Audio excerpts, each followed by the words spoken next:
What the heck is that? What the heck is that? That's Going Off with RC and Muse, knocking out your second favorite podcast from the top spot. And we're back once again. Muse, how you doing? Man, I'm feeling like right about now, I think we might be the Beastie Boys of podcasting. Ooh, are you so bold? I'm feeling like we might just be, or maybe, if not the Beastie Boys, maybe we're, Like, people are seeing us when our podcasts come out, besides Madonna, and they're like, yo, who the fuck are these guys? If we're not the Beastie Boys, because that is a little ambitious. Oh, okay. You wanna go for, like, what, third base or something?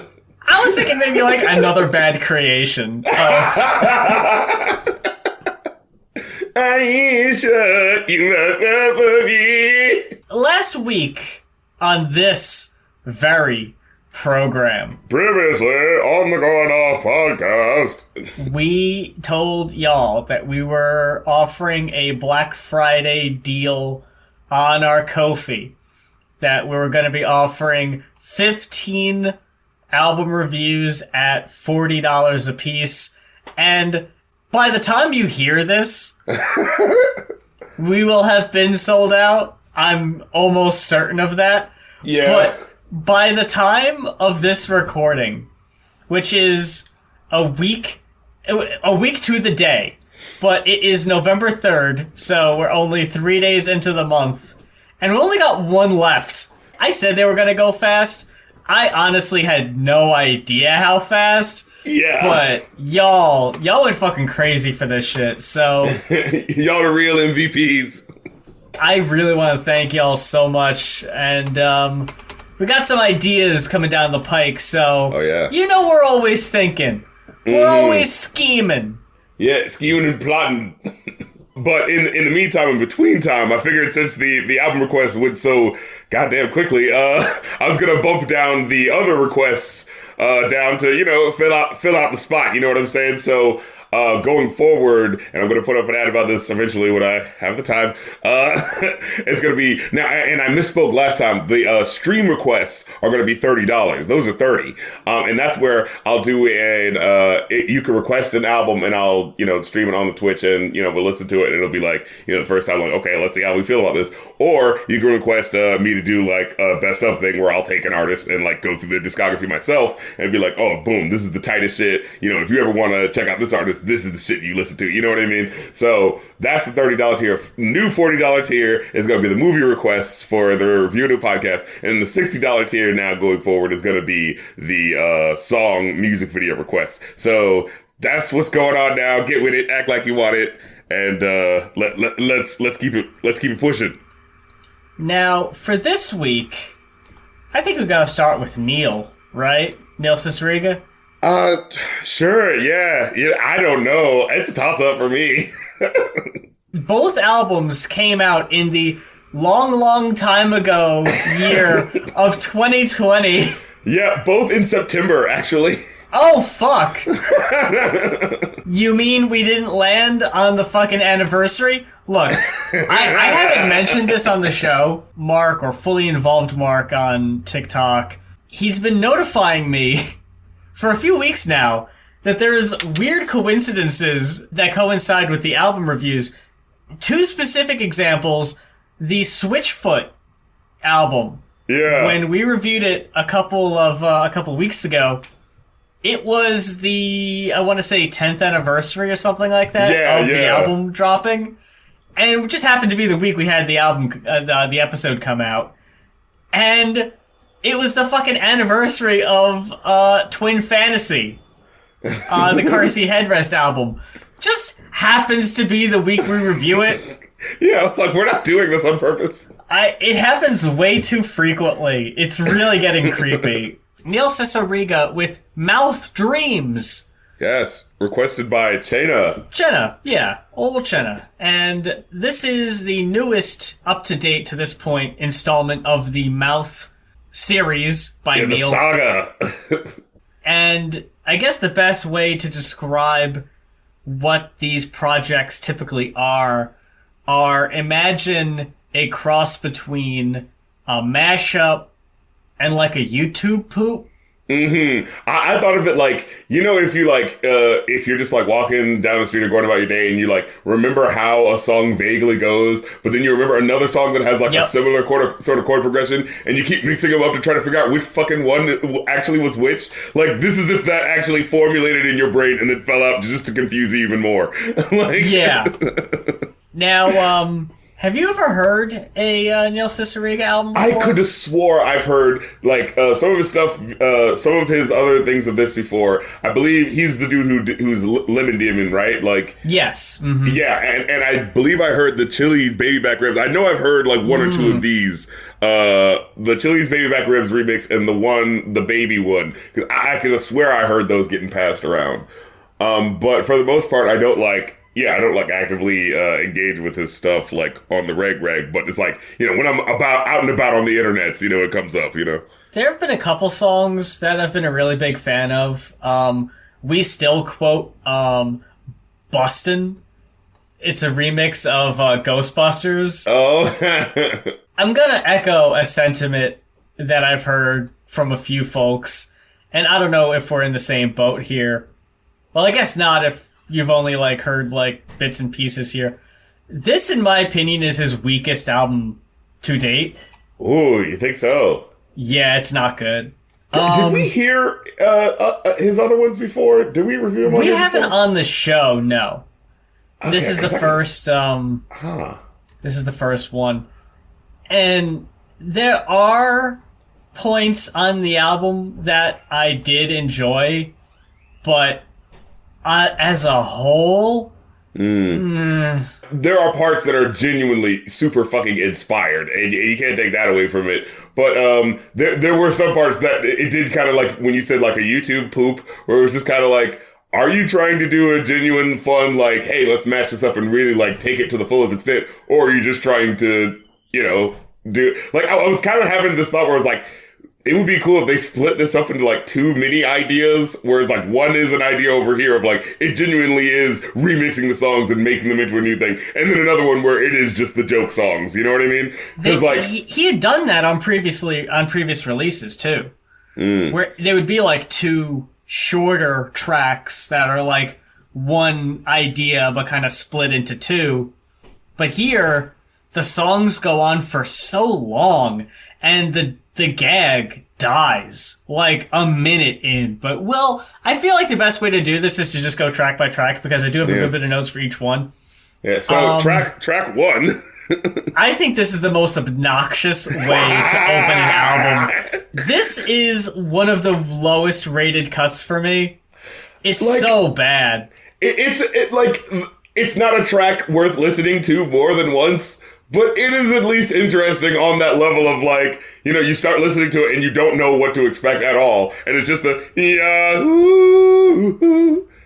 and then it's just like, okay. And then it's playing it again and it's like, oh, are you trying to like impress me with the musicality or annoy me with the repetition? Like, it really is like you're trying to figure out what is happening. Because at first it does the repeating, but then it's slowing it down even more and more and having it harmonize with itself. Where it's kind of like, it feels like a half troll and a half genuine effort at like remixing. And it's like you're genuinely left in this nebulous place where it's like, I don't know how I was supposed to feel about this. But then, after that you get the genuine intro, Mouth Dreams, where he twists around the Twilight Zone intro. Yeah.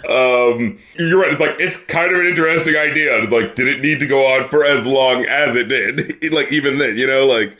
How about Sponge Rock? How'd you feel about that? This was the worst one. This was the absolute worst one. This is the worst one? Yeah, I really do. Because this was close for me, but it's not the worst, I don't think. Because this was, like, when listening to these, there is that feeling, right, that you're having of, like, oh, well, how is he going to do this? How is he going to mix them so well that it feels like they're, like, stuck and melded together? And this really doesn't do that, other than, like, bending the melody a little bit to fit the way that the chord progression for the We Will Rock You kind of goes. But it's just like, it's only that little bitty part, and even then you can kind of hear it's like it's not really matching up to the beat as well. You know what I mean? Like, yeah. And because both are such bare bones samples, like you really have to do a lot of work to mix that in, and it doesn't feel like it ultimately really pays off with what happens. The first half, like the whole thing is very one note. It's a one note gag,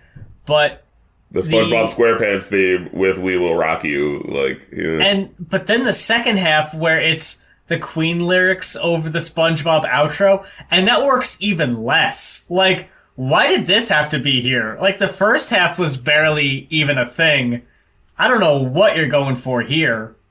I thought, what's funny? I thought they were going to do a switch up into the, I've paid my dues, but then have that also be like the SpongeBob SquarePants theme, like they're singing the lyrics of that, but they're bending that melody over. You know how they would do with who are those, when motherfuckers were doing the, bending the lyrics of, All Star and messing up the melody to make it sound like, the melody of another song, like that sort of thing, It's funny because there is an album of Neil's where almost every track involves All-Star.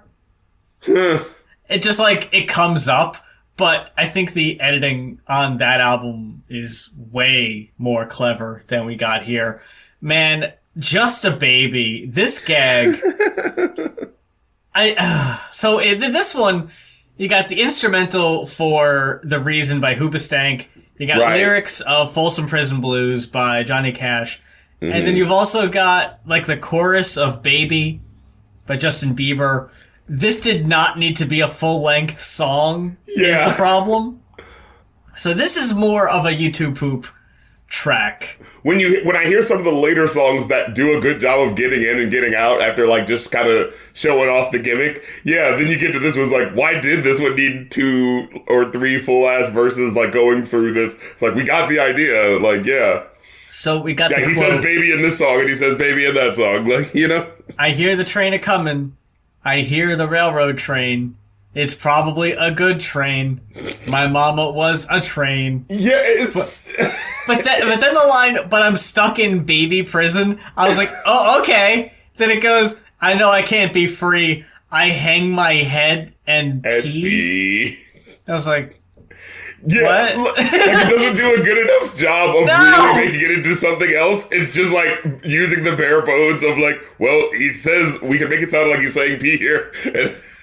Yeah. Now, one of my favorite tracks is Super Killer. Oh my lord, David Byrne and the fucking funky ass Super Freak. This needed to happen. Psycho Killer and Super Freak. This one syncs up really well.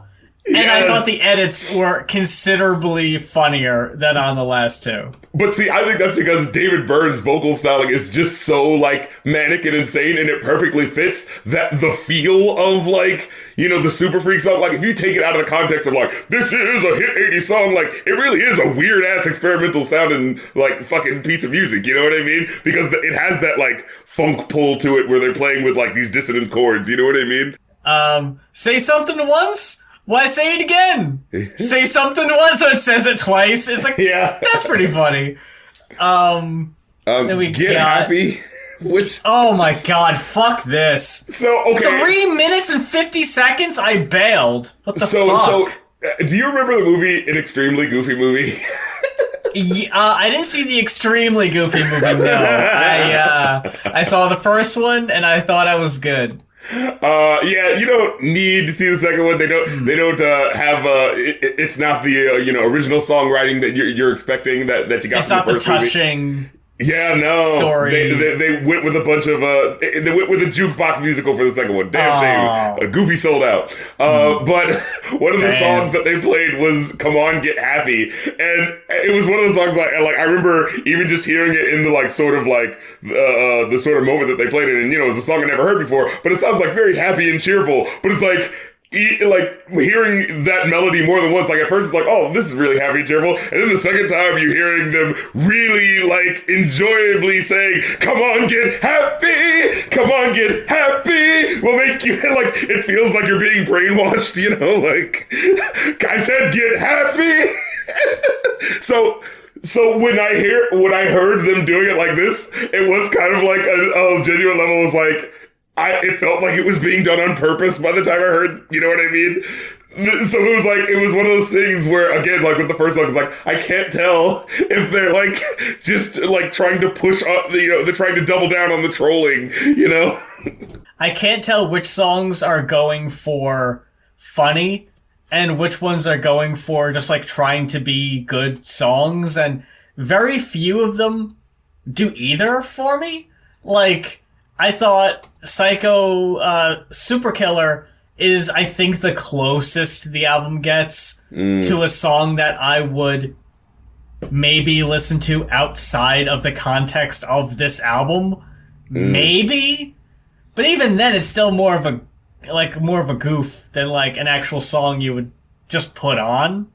I get you. Get Happy, though. I don't know what the fuck. And Ribs, no. I want my baby back, baby back, baby back, baby back. Oh, I don't know why these have to be so long. This one was Baby Back Ribs to the music of Everybody Wants to Rule the World, and the lyrics The Lion Sleeps of Tonight?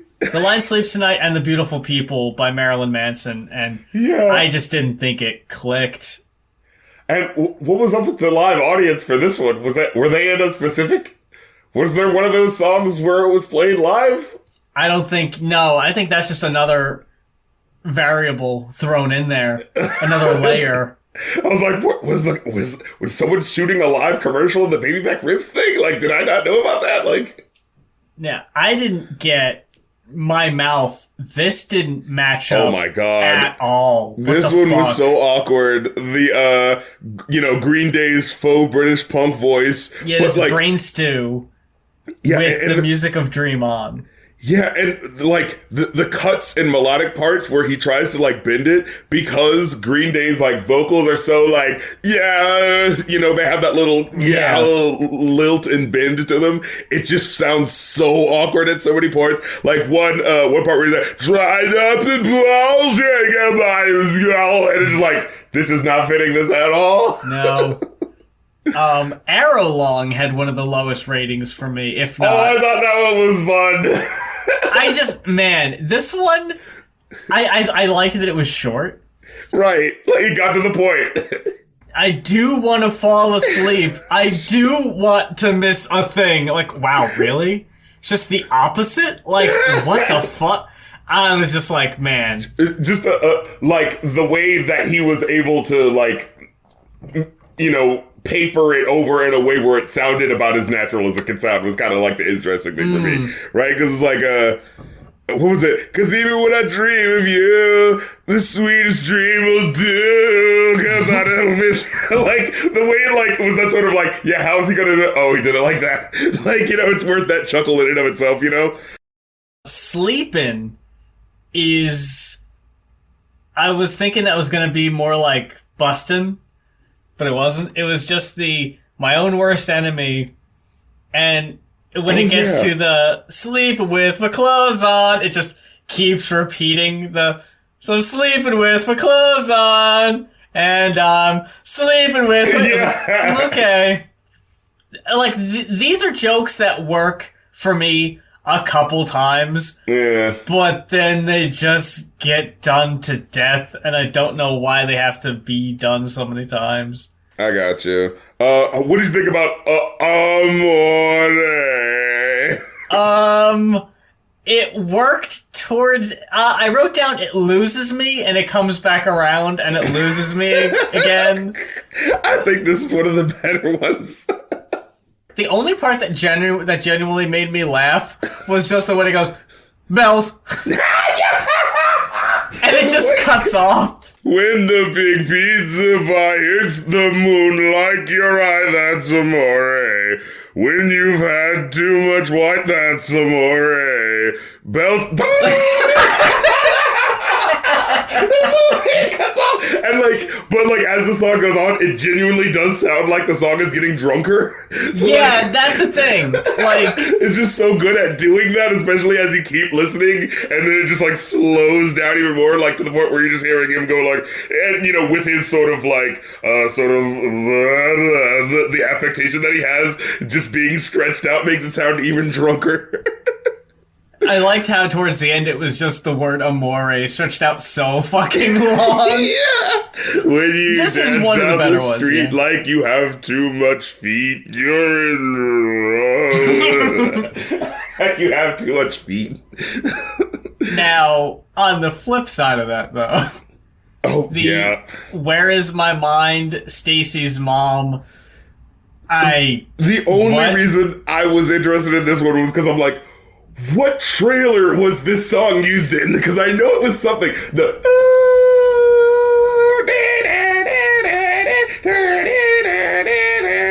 I don't know, some sort of fifth season of some show that was some prestige TV that everyone was watching. Oh, no idea. It was some trailer for it, and I can't remember what fucking song it was. Fred Hammer. This was a bit of a two-parter. Didn't it kind of feel like that? Because it was yes. Fred Hammer, and then it went into Limp Wicked. Limp Wicked. Which was like, I think it was it using the same beat, or was it mixing it up with another Limp Bizkit song? With Fred Hammer, the instrumental was Sledgehammer by Peter Gabriel, and the words to Nookie and the Seinfeld theme.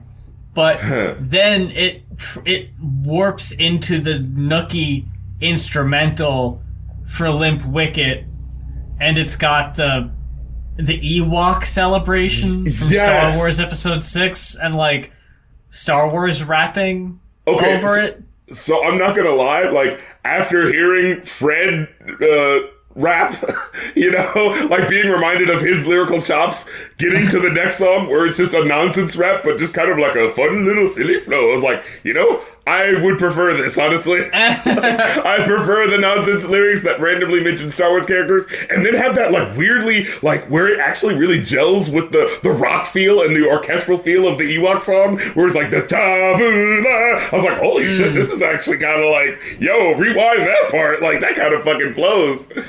I appreciated the deep pull, but I was like, I wasn't really feeling it. Oh no, I thought the limit, like the Fred Hammer was okay, more specifically because of goddamn Sledgehammer. Like that's gonna pop no matter what, and he kind of just played that, so it's like there's not that much to it. But then the lead in and how it goes into, and then with the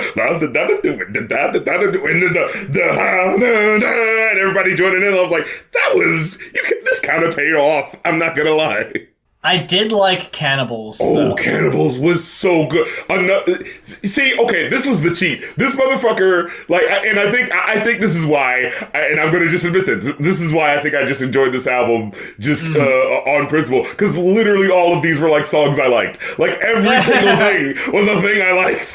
And so it was just like, there's another one. Like, he just went through my mind banks and just let's pick all the most top 40 songs and the commercials that played the most in DJ's head, and then put all those into an album. Like, it legit feels like that. Like, oh yeah, remember? Yeah, he went to the movies a whole bunch in the early 2000s. So let's use the THX sound. And oh yeah, he kept playing that record that his mom had of Fine Young Cannibals. She Drives Me Crazy. Yo, throw that in the mix. Let's see how that shit sounds. And this one sounds so like he took it fucking seriously. Like this is like the Daft Punk. Like no, this is really a remix where he like metallicizes the voice with the "She drives me crazy" and like slows it down. You hear the epic plotting in the drums. It's like holy shit! Like wait a minute. The Outsiders, I just considered this a skit because it just like and I had to look up because I was like, what the fuck are they doing? Like, what is happening? And I looked up, it was a tribute to Don LaFontaine, the voice of basically who would do like all the trailers of, you know, all the commercials and shit that you know. So yeah, you know, the In a World, like that's him, you know. And so it is kind of funny that is of an era, like because there's like a totally different guy now. And also it's just like you can't make ads like those anymore. Like the late 80s and early 90s, and like the late 80s, 90s, and 2000s was the time to make those ads. Because it's like at the moment it just felt like this is how ads are. But like once everybody kind of got hold and started clowning on the In a World, you know, the epic guy telling you everything that's gonna happen. Like we don't really have trailers like that anymore that just illustrate what's happening. Like if they do, it's not like Like, when was the last trailer you saw that wasn't just, showing you the cold world that we live in? Yeah. And then, like, the person saying this, and then, like, blah, in such a noise, and then slow down song from the 80s, you remember. Like, that's what trailers are now. You know what I mean? None of them have voiceovers. Yeah, no one's going, like, be prepared for Quentin Tarantino's next film. Like, it's not really the style anymore, because, like, everyone clowns on that now, so we have to move on to the next thing. And now everyone's clowning on this, so I wonder what's going to be next. It's going to be fucking, I don't know, straightforward country tunes from the 1920s or some shit, just to fucking switch it up. But yeah, The Outsiders is just like him saying random things. And when I looked up the actual trailer, which is from a, what's his name? Who's the director? Francis Ford Coppola. Yeah. It's from The Outsiders, yeah. Yeah. And so, like, it really was so funny having that moment of, like, oh, these are actually the names of these characters? Like, that is kind of silly. It starts listing the actual Outsiders, and then it just veers off and starts saying other shit. Yeah, other things he said, yeah. Which I thought was funny when it was just names, but then when it veered off into, like, products and stuff like that, I was like, alright, I think it's kind of falling apart. Now I feel like you're just selling me the things that were being sold in those, I like the idea, though. It was an interesting idea. Wasn't feeling Johnny. Oh. The Johnny Cash hurt and never gonna give you up. They both used the word hurt. You like that? Was that worth the Rickrolling you just got? Yeah, such loose connections. I did kind of like Closer Flies, though. I thought that was all right. If I'm not mistaken, I remember this dude getting some hate back in the day. It was like, ooh, what's he doing having this silly robotic voice? It's like, oh, let this sad robot boy have his song. For fucking Owl City. Yeah. Let the flyer flies. I mean, I still don't fuck with that. But that's just me. I also really like where he says as they try to teach me how to dance, and like as he says that, you actually hear like tap dancing in the background. I thought that was kind of funny.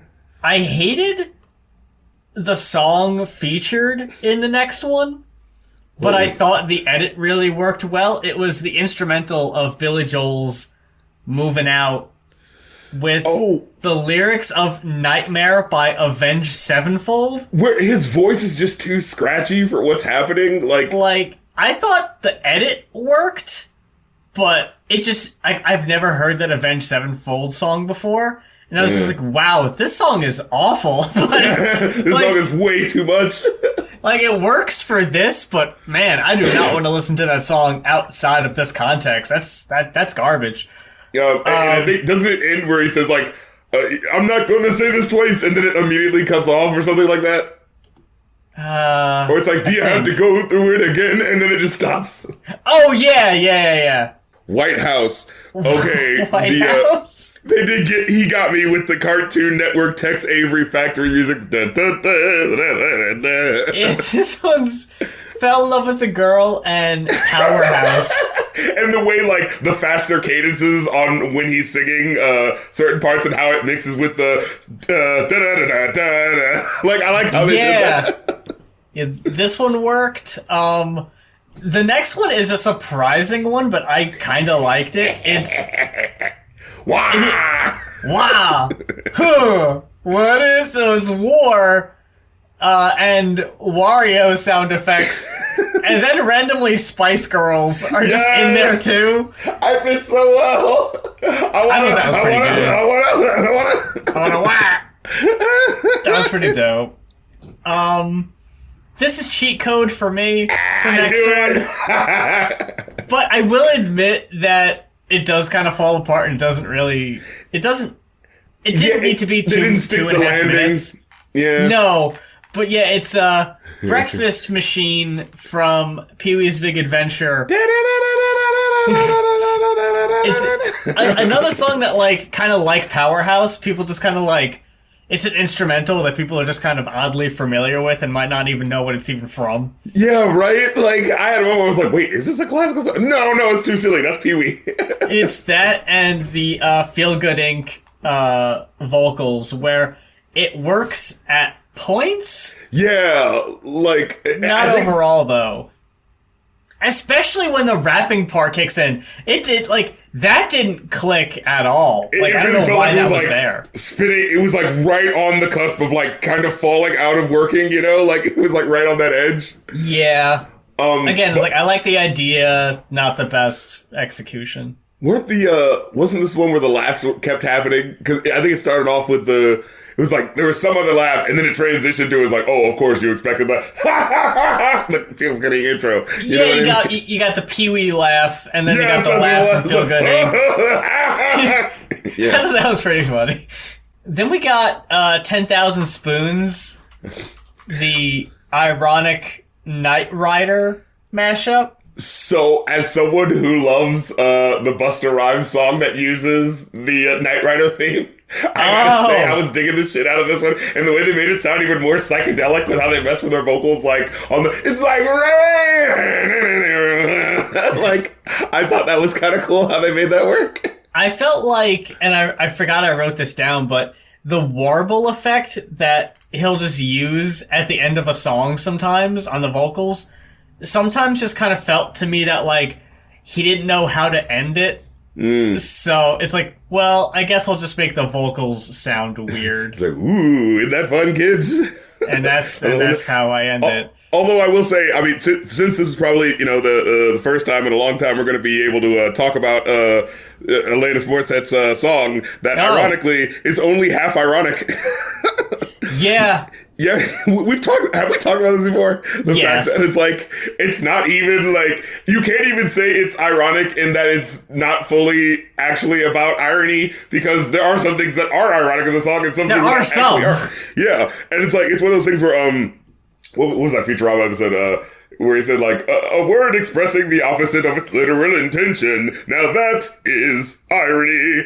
And I remember being like, well, like, irony is a very specific expectation of something with the fallout of the opposite expectation happening, right? Like, it's not just planning a wedding and then it rains. It's like, if you planned a wedding in the desert and then it rained. Like, you know what I mean? It's like, oh yeah, we're gonna try to get out of the way, and then, oh, look what happened. Like, that's irony, you know? Don't make us dissect your lyrics, Alanis, or your jokes. Yeah, I mean, that's what dramatic irony is, right? When you know something that the cast of the show doesn't know, you know, because of the way something's playing out. Oh, this scene revealed this, so now this tension is happening when the characters talk like this because they don't realize that this is coming. You know, like.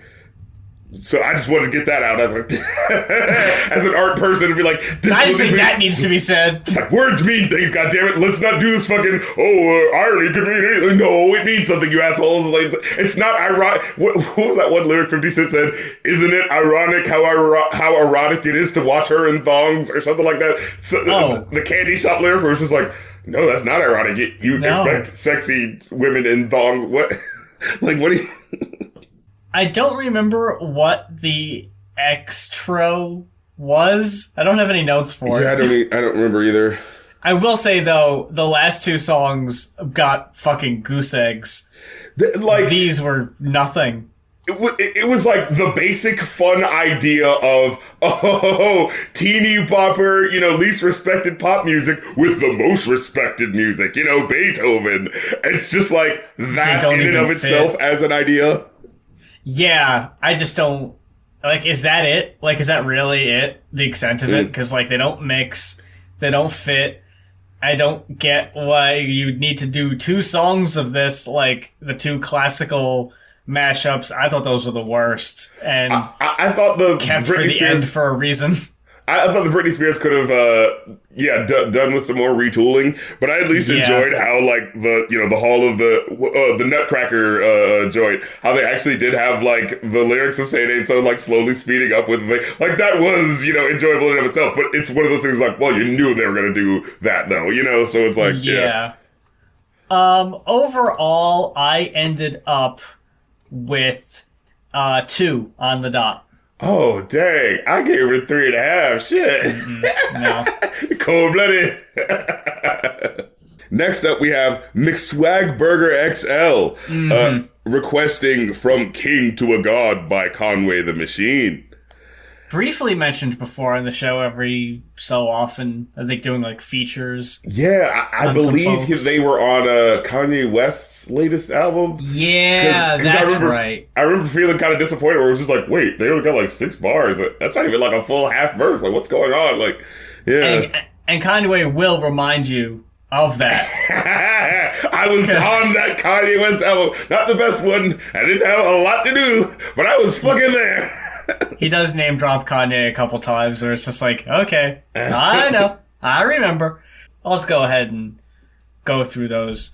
What I thought were the highest rated cuts would be Seen Everything But Jesus featuring Freddie Gibbs. Okay. Yeah, for sure. Forever Drying Tears. Oh my God. Yeah. Juvenile Hell featuring Lloyd Banks, Flame Lord, and Havoc. Jeez and Crow.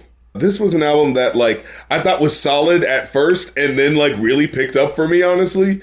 Like, it was one of those things which is like, it's like, okay, the lyrically brolic dude, but he's not, he's not overcomplicating lyrics, but at the same... But he's still, he's got a good mix. It's a good mix of, the Pusha T, cocaine, rap shit, and the, who's a guy who's really about, just spitting lyrics upon lyrics, but like a more modern dude, say a Polo G, you know what I mean? So he's got, this good sort of mix of things, but it's one of those things where it's just, he has competency, I think, for the most part, but it's just, whether or not it specifically interests you, you know what I mean, is where it's your mileage may vary. You know what I mean? Oh, yeah. I thought he was, I got no problems with his flow or his ability or anything.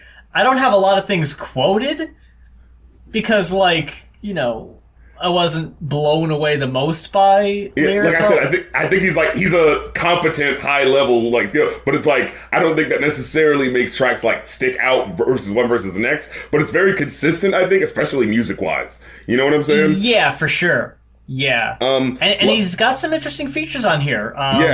Not a lot of duds, actually. Most people fucking stick the landing for sure. Yeah, like I said, track 1, serviceable intro, has the quote from Alan Watts, which is, I find kind of funny because he's one of those philosophical dudes that you hear in a lot of lo-fi songs. Yeah. Where they'll say, but it's kind of funny because it's if you look a little bit into that guy, he's actually probably one of the least respected philosophical dudes because he's just kind of surface philosophy relative to people who are actually trailblazing intellectually around his time. He was more the pop, the pop philosophy kind of guy that kind of got a lot of, hey, it's the late 60s, kids want to hear challenging shit to the status quo, but he wasn't he wasn't basically on the same level as the guys who would really be hearing saying the new shit, you know what I mean? He kind of coasted off of the intellectual wave of certain stuff.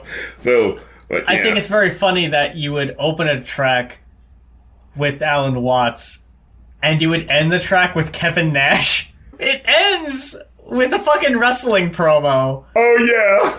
You got Kevin Nash from an old-ass episode of WCW Nitro. Yeah. He's cutting this promo. NWO is for life. Because it doesn't sound he's cutting it and mixing it to make it sound like it's about him. It just sounds like they're just playing that old promo. Yeah. But what really was funny for me was the promo ends, you hear the NWO theme song playing, and then the audio just keeps going, and you hear Tony Schiavone, the commentator, is just Kevin Nash with some strong words here. They thought the NWO was going to be running over WCW. It doesn't seem like it's taking... It's why is this here? Yeah. Why is this clip going for so long? Does Tony Schiavone know that he's on a fucking rap album? That's just so fucking funny to me. That, why does it need to be there? Yeah, it was kind of wonky for an intro, but it popped me for sure because wrestling fan. But even I was sitting there all right, I don't know if this really needs to be going this long. I'm not sure why you did. Yeah. Then Fear of God, I thought, again, solid, like, enough verse from him, but Dej Loaf, what was she doing here? I thought the song was pretty fucking good, and I was expecting another verse from Conway. Yeah. After the Dej Loaf chorus. Right, like that was going to be like the middle part or something, you know? But no, that's just it. Yeah. A lot of these songs end way sooner than you'd think they're going to. Yeah. Leave them wanting more.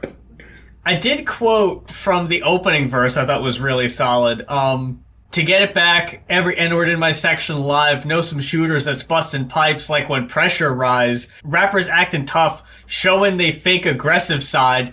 Till I see him in public, now they want to contextualize. Right. Like, that shit was really funny. Like, he's really clever and witty.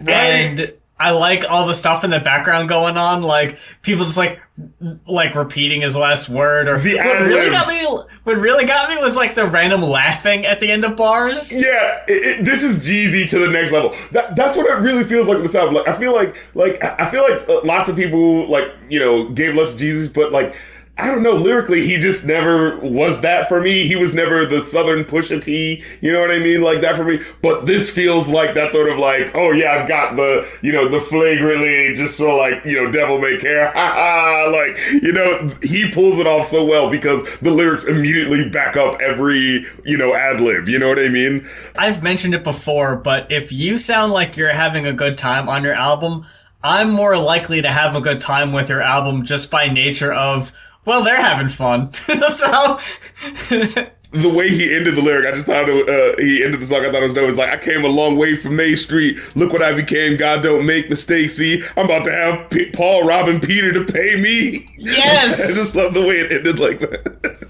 That was fucking dope. I gotta give it up to fucking Lemon. Lemon squeeze. When Method Man just fucking blesses the track. It was that thing where it's like, I think recently, I'm working on and I'd had a conversation with someone, we were talking about like Wu-Tang Clan, and so, who was the best out of the clan, and someone had thrown up Method Man, like, man, he's the sharpest motherfucker, and I was like, yeah, but like, he's never had like, you know, a solid discography where it's like, listen to 1, 2, and 3 album, and you'll definitely know he's the best. But every time he's on a feature, he absolutely fucking kills it. And it's just like fucking butter the way he comes through. And it's just like, that wasn't even fair. Like when you hear his verse and he's just telling you, just like, man, how are you just that good without trying? I'm not ever as high on him as you are. Wow. And honestly, even here, I have written down verse from Method Man. No.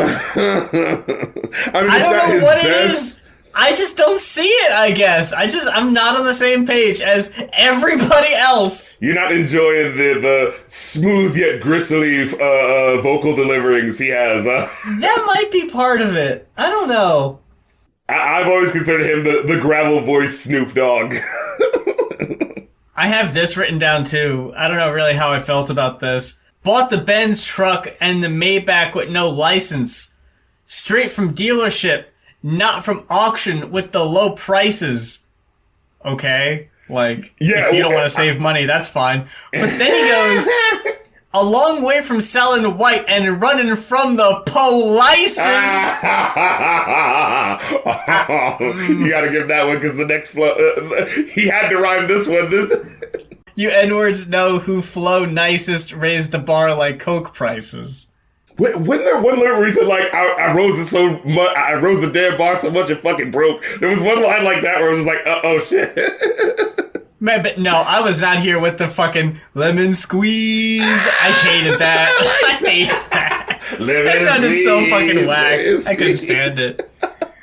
And then, was this the one where, what was the one where it was like the Tupac sample and Juice? Oh! Yeah, it was the next one, Doe and Domani. Yeah. You were hearing like, I'm gonna hold on to the gun. Why does he hold on to the gun? Because I already got it, motherfucker. I already got it, yeah. And that fucking comes up a lot in the track, just over and over. But the way they say it so sort of like, you know, like they're thumbing their nose. It's like, why he gotta hold the gun? Because I already got it. And I wasn't really a fan of that chorus either. Like that. I thought the second half, the Damani half was stronger than the dough part. Yeah, for sure. It amped up. But damn, even on the weaker tracks, the beats are always really dope. Like, I can't front on any of that. Like, every song has something, for sure. I did think it was funny, though, where up to this point in the album, I thought this was the weakest song so far. And of course, that's the song where he has to say, I see their lists and I get personally offended, because every single verse is a verse of the year contender. And I'm like, on this song, though? Maybe not. Juvenile Hell. Oh my god. That was really good. I thought Conway opened it up kind of weak. But I thought Flea Lord had a much stronger verse. Yeah, it was like, Conway kind of set it up. And I did think he has one, because this is the one where he says, I sold raw coke. I cried when Country Mike died. My heart broke. On the yard, get your jaw poked as far as the bars wrote. Not only did I raise the bar broke. That was the one where I was like, oh shit. And then Flea Lord, he fucking kills it. Jesus Christ. You rolled the town, but nigga, I rolled a 6. CeeLo trips. That 40 got a mean old kick. Pointed at him broad day. Then he go and dip. You violate the code, Brody. We own shit. Sheen and the legend. What? Big Clean, Smith & Wesson. 716 and Big Queens splitting weapons. Out in East Buff, you get your feet tied up. Meanwhile, in the boroughs, niggas' streets got touched. Like, just the imagery that he fucking, oh my god, it's just so insane. And then Lloyd Banks actually kind of like fucking holds it down, especially. I fucking had a quote from his part too. Yeah. 42 in pre-rolled hits. I'm riding dirty, policing without the sheeps don't mix. Des Eagles grips, don't ego trip. I match designer, black attire, rapid fire, rest in peace, whole clicks. God damn! And it's like, when he says, you infatuated with them lights, get you views in the hospital. Soon as you slipping up, nigga, better blood pool will be washing you. I was like, oh my god. Like, for that to be the final lyric. A blood pool will be washing you. Woof. Yeesh. Frontlines. Yeah. This one was kind of weird. It was something, like, it started off being about, like, always in good spirits when he hit me on the jack while you so-called real niggas celebrating rats, going on YouTube, running up these niggas' views, can't be on both sides, but nigga, you gotta choose. So it sounds like, oh, yeah, he's talking about, like, snitches and people who ain't, like, real to the game. Like, okay, it's like, nigga try to justify the shit in all his interviews, and niggas in the comments said they would've did it too. I just seen a video on the news I couldn't believe. Another racist cop kill a nigga and he get to leave. He's screaming, I can't breathe, cop ignoring his pleas. And it's just like, wait, I thought we were talking about snitches and okay, we just switched it to a super serious topic. The whole second verse is about police murders and all of this. The first verse is, Machine bitch, your favorite rappers wanna be me. Yeah. I do the streaming numbers with the vinyl and the CDs. Right. Selling boy, you know I'm the toy when you see me. You see me got the lamb in the name like CD. I put food in the oven and I ain't talking ZD. The blue magic had a junkie shooting like 3D. My neck looked 3D cause S sitting next to the VV. My bitch the prettiest next to Riri. And then the whole second verse, racist police, and I'm like, what the fuck is going on? That's why I was just like, I didn't love the fucking first. I thought it was kind of whack. The I ain't talking Z. I'm like, all right, but then it's the second verse is just like, whoa, what's happening? A bizarre breakneck twist. Anza I thought was okay. I especially like these beats don't miss. So like this beat just had me rocking with the organ. But there wasn't any special standout lines from that one that I remember. I thought that what I have written down is that, and this is a lot to quote, but there's the whole second verse, I think, almost sounded like he did it in one breath. From there, we got... Seen Anything But Jesus. That's my highest rated track, is Seen Everything But Jesus. I think it's the strongest one. The only thing I would give a shit about is just sort of like the wonkiness of the singing on the hook, but it's kind of like that endearing, sort of like, I know I can't fucking sing, but that's how I feel like right now, okay? So we're just gonna do this. Yeah. Spurs 3. The beat for this one was the fucking best one. Like, the fucking water wind chimes going on in the background. That shit was so cool. Now... this would have been really good. if it wasn't for Gun. Gun? Yeah, I thought he was so annoying. Yeah, it feels, I'm not, fully acquainted with this group as a whole, but it feels like West Side Gun is supposed to be the main dude. But yeah, I can't lie. I feel like Conway's the better lyricist. Like, oh, absolutely. Yeah. I just hated West Side Gun's delivery. Mm-hmm. I just wasn't fucking with him at all. Yeah, it just feels more basic than Conway, where it's just like, oh, because I remember having the feel like, oh yeah, it's supposed to be like the tag team duo, but it's like, I was feeling like, wait, but is it a more, because I kind of wasn't sure of like the names of who was at first. I was like, wait, is Griselda the record label and Conway because like the group together is one thing, but they are separately a thing. And I was thinking like, is it like a Insane Clown Posse thing where it's like this guy does most of the rapping and this guy does every now and then, Yeah, I mean, because even on this, like, I thought Benny the Butcher, his verse was alright, but fucking, like, Conway was still walking away the clear, superior lyricist on this one. I had an outstanding warrant for a short, turned myself in, rockin' Louis and all my jewelry I wore to court. Cop pulled me over in my imported Porsche. He said, this must be 100K. I said, you a 40 short. Come on. That was fucking really dope. And then the fucking, the deceptive 8-minute long Forever Dropping Tears, because we haven't mentioned up to this point is that it's got the Sway, like voice messages, or stuff like that, kind of like sprinkled throughout as like words from Shay, like skits almost. And interludes. And I wasn't enjoying them like on first listen because it was just kind of like, I know they're good lyricists. I just kind of want to hear the lyrics. Don't tell me how good they are. Just get to the part where I can hear it. Like, I don't need 3 times you telling me. Trust me, these guys are really good. Like, I know. I know you know. I know.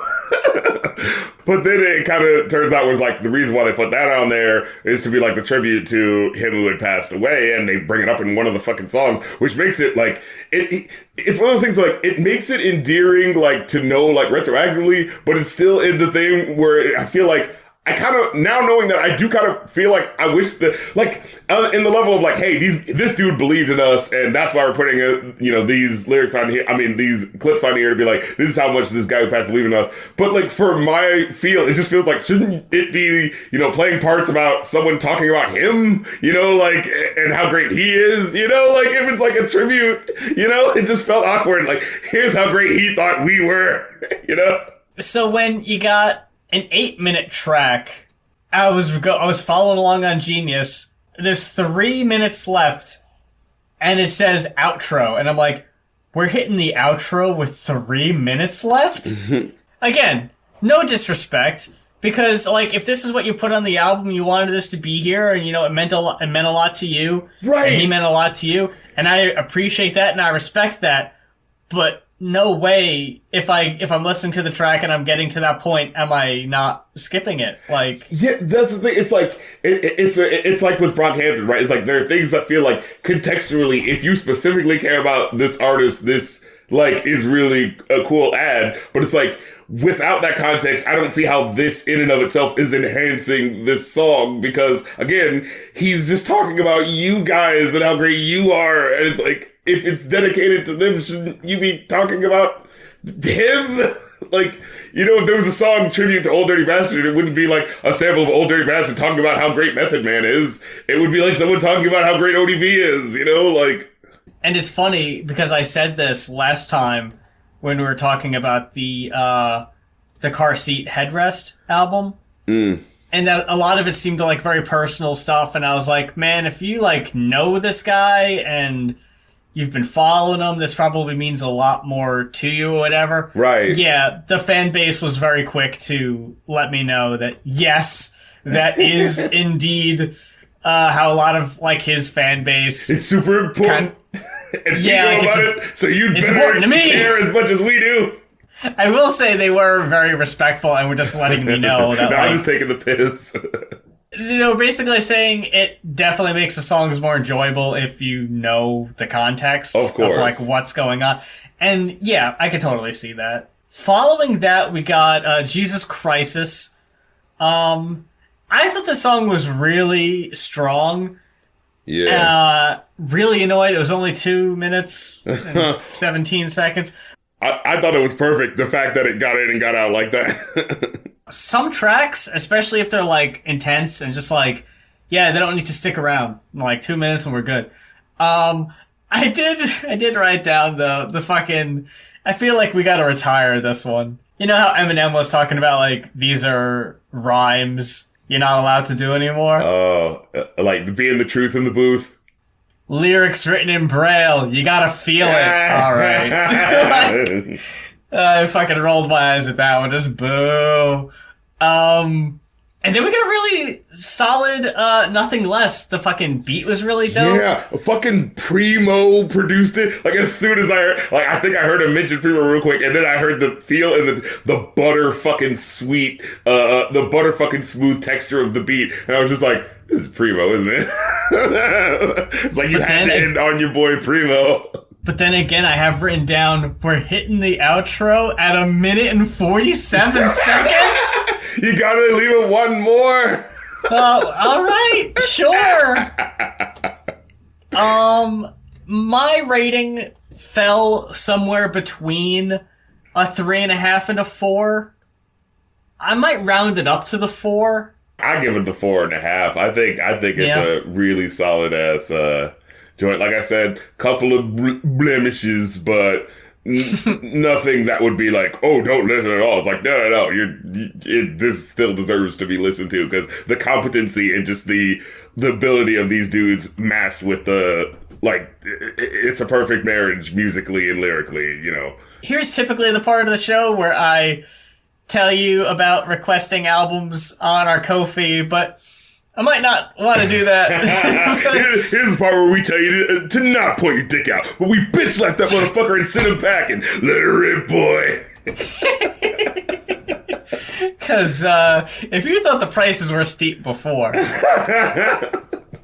but that like, supply and demand, you know. That's you all saw it is. You saw it. If you're feeling gutsy, if you're feeling froggy, and you want to hop on over to our Ko-fi, if you wanna pull your hand away from your eye and take a sneak peek at what that price is gonna be, and if you're willing to brave it, if the request means that much to you, right, or if you just we're not gonna tell you no, or if you just feel like donating because you just love us so much and you just want to help out, you know what I mean? There's always that too, right? Like, you can buy us the $10 coffee whenever you want. Nothing's stopping you. It's much appreciated. Every little bit helps. Trust me. That option is always there. That's Ko-fi, ko-fi.com/Goin off. That's GOINOFF. Twitter, YouTube, Patreon. I'm fucking tired.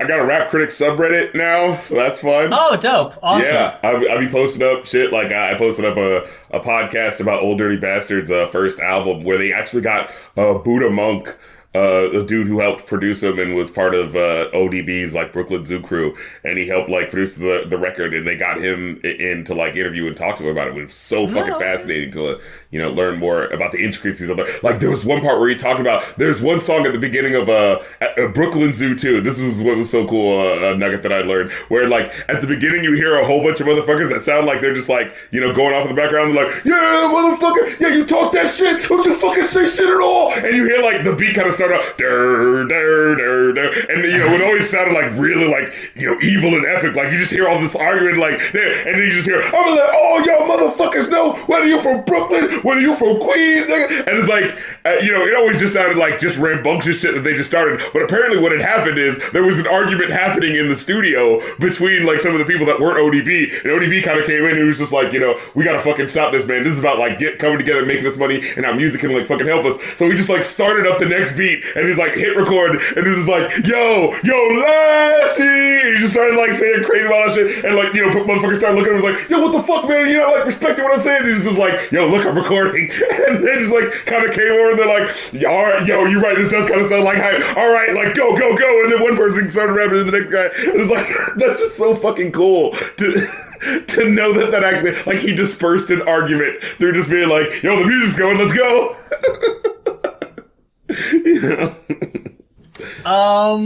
What else? You got Twitch? You got the streams? It's twitch.tv/rapcritical. Like I said, my Instagrams and my rootits, and my Twitters, everything. Yeah. Mm-hmm. All the things to come see me at. And you can catch the wave, but can you catch the man? Or whatever the fuck. I don't know where I'm going. All right, I think it's about time to wrap this up. I think it's about that time. We played that game. Okay, folks, thank you very much for checking us out, spending your time with us. We appreciate it, and we appreciate you. Until next time, for Going Off, I'm Muse. And I'm the Rap Critic, and Yahoo!